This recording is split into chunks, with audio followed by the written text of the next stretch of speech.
E aí, tudo bem? Hoje a gente vai falar de um assunto que é um verdadeiro cabo de guerra no direito. De um lado, o poder do Estado, do outro, o direito à propriedade. É uma tensão que está sempre ali e é nos tribunais que as regras desse jogo são definidas e, muitas vezes, redefinidas. Bom, para começar, vamos direto para a pergunta que vai guiar toda a nossa conversa. Será que o direito de propriedade é de fato um poder ilimitado, absoluto? A gente sabe que a Constituição garante esse direito, mas como vamos ver, essa garantia vem com algumas condições. E que condições importantes, viu? Todas elas decididas em grandes batalhas judiciais. E a principal dessas condições está toda nesse conceito-chave aqui, a função social da propriedade. É esse princípio que, basicamente, abre a porta para a intervenção do Estado. Ele diz que a propriedade não serve só para o benefício do dono, ela precisa ter um propósito para a coletividade. É a base legal que justifica tudo que a gente vai discutir daqui para frente. Então, o nosso roteiro de hoje vai ser o seguinte. A gente começa questionando se a propriedade é absoluta, depois entende como o Estado intervém, e aí mergulha no que mais interessa, as exceções da desapropriação. Vamos analisar uma batalha judicial sobre juros, consolidar as regras do jogo definidas pelos tribunais e, no final, refletir sobre esse grande equilíbrio de forças. Ok, vamos começar a organizar as ideias. A intervenção do Estado na propriedade se divide em duas grandes categorias, tá? E os impactos para quem é dono do imóvel são bem diferentes. Entender essa divisão é o primeiro passo para a gente conseguir analisar as decisões dos tribunais em cada caso. Olha só a diferença. De um lado, a gente tem a intervenção supressiva, que é quando o Estado, ele literalmente toma a propriedade para si. O maior exemplo de todos é a desapropriação. Agora, do outro lado, tem a intervenção restritiva. Aqui, o Estado não tira a propriedade, mas ele impõe limites ao uso dela. Pensa na passagem de fios de uma servidão ou na proteção de um prédio histórico pelo tombamento. Agora sim, vamos focar na forma mais drástica de intervenção, a desapropriação. Mas a gente não vai ficar só no básico, não. O que realmente define o poder do Estado e, claro, o que gera as maiores discussões nos tribunais são as exceções. São aqueles casos em que as regras do jogo mudam completamente. É aí que a coisa fica interessante.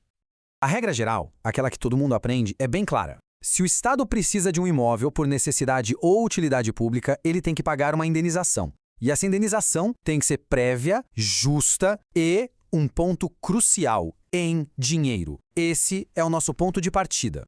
Mas olha só como a coisa muda na desapropriação urbana por descumprimento da função social. Não é um ato de uma hora para outra. Na verdade, é uma sanção que vem lá no final de um processo bem longo. Primeiro, o município notifica o proprietário para ele usar o terreno. Se nada acontecer, o imposto, o IPTU, vai aumentando progressivamente por 5 anos. Só depois de tudo isso, se nada mudar, é que a desapropriação vira uma opção. E aqui está a primeira grande exceção àquela regra do pagamento que a gente falou. Nessas desapropriações especiais, tanto a urbana quanto a rural para a reforma agrária, a indenização não é em dinheiro vivo na hora. Ela é paga com títulos da dívida pública ou agrária que o proprietário só vai resgatar ao longo de muitos anos. É uma diferença brutal, né? Agora, se preparem, porque a gente chegou na exceção mais extrema de todas, a chamada desapropriação com fisco. O artigo 243 da Constituição não deixa dúvida. Se na propriedade forem encontradas plantações ilegais de psicotrópicos ou exploração de trabalho escravo, o Estado toma o bem e o proprietário não recebe absolutamente nada, zero. É a perda total do direito. E o mais interessante aqui é ver como os tribunais foram refinando essa regra. O Supremo Tribunal Federal, por exemplo, já decidiu que o confisco atinge a propriedade inteira, não só o pedacinho onde o crime aconteceu. Também disse que não precisa provar que o crime era algo rotineiro. Mas, e esse é um ponto fundamental, no tema 399, o STF abriu uma porta para a defesa. O proprietário pode, sim, escapar do confisco se conseguir provar que não teve culpa nenhuma, nem mesmo por falta de vigilância.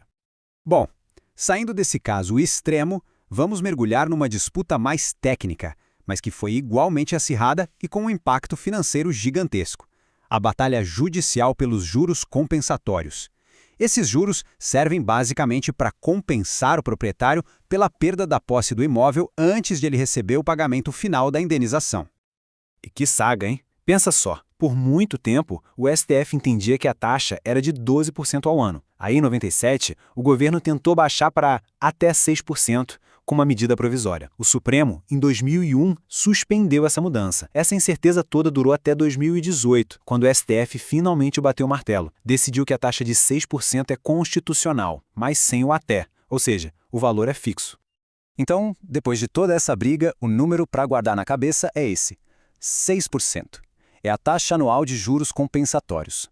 Um número que encerrou décadas de debate e que hoje define tanto o impacto financeiro para os cofres públicos quanto o valor real da compensação para milhares de proprietários pelo Brasil. Beleza.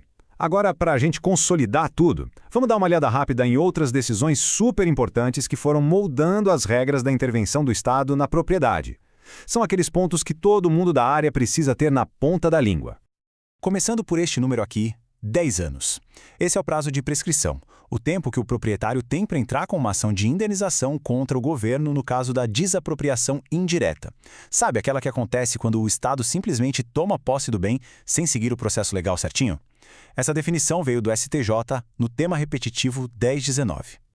E não é só na desapropriação não, nas intervenções mais brandas, os tribunais também definiram regras cruciais. A súmula 415 do STF, por exemplo, protege servidões que são visíveis, como postes de luz, mesmo que não estejam registradas no papel. Já o STJ definiu que as limitações, em geral, só geram indenização em caso de um dano muito específico, muito diferenciado. E, um ponto vital para o nosso pacto federativo, o STF barrou a requisição de bens entre União, estados e municípios em tempos de normalidade.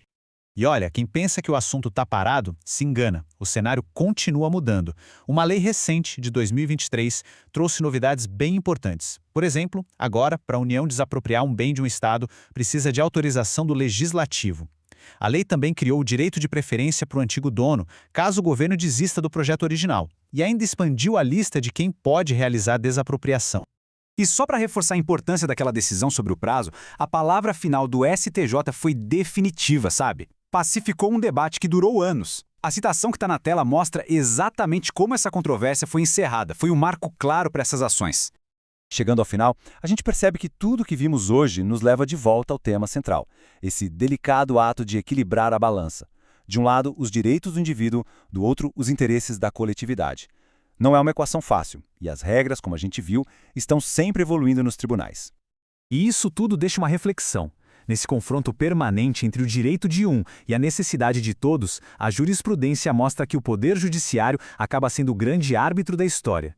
A questão que fica é, nesse equilíbrio de forças, quem deveria ter a palavra final para garantir que nem o indivíduo seja esmagado, nem o interesse público seja ignorado? Uma pergunta que continua a desafiar o nosso direito.